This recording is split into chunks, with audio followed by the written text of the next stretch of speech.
পরমাণু হুঙ্কার পাকিস্তানের। আমেরিকার বাৎসরিক থ্রেট অ্যাসেসমেন্ট রিপোর্টে ইসলামাবাদের রক্তচক্ষু দেখছে ওয়াশিংটন। মার্কিন সেনেটে এই নিয়ে বিবৃতি দিয়েছেন গোয়েন্দা প্রধান তুলসি গ্যাবার্ড।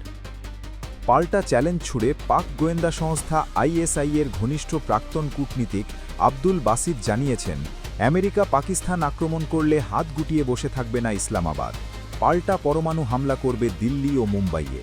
প্রশ্ন উঠেছে, এ কি স্রেফ ফাঁকা আওয়াজ, নাকি নিজেদের স্বভাবসিদ্ধ ভঙ্গিতেই অশান্তির সলতে পাকাচ্ছে পাকিস্তান? 2026-এর মার্চে প্রকাশিত এই রিপোর্ট ঘুম উড়িয়েছে আমেরিকার। গ্যাবার্ডের নেতৃত্বে তৈরি এই প্রতিবেদনে স্পষ্ট কিভাবে ভারতীয় উপমহাদেশের নিরাপত্তায় আশঙ্কার কারণ হয়ে উঠছে ইসলামাবাদ। কোনো রকম রাগঢাক না করেই তিনি পাকিস্তানকে একদিকে যেমন গোলমেলে বন্ধু হিসেবে উল্লেখ করেছেন, তেমনি আগামীতে শরীফের দেশ মার্কিন যুক্তরাষ্ট্রের গলার কাঁটা হয়ে উঠবে বলেও স্পষ্ট জানিয়েছেন।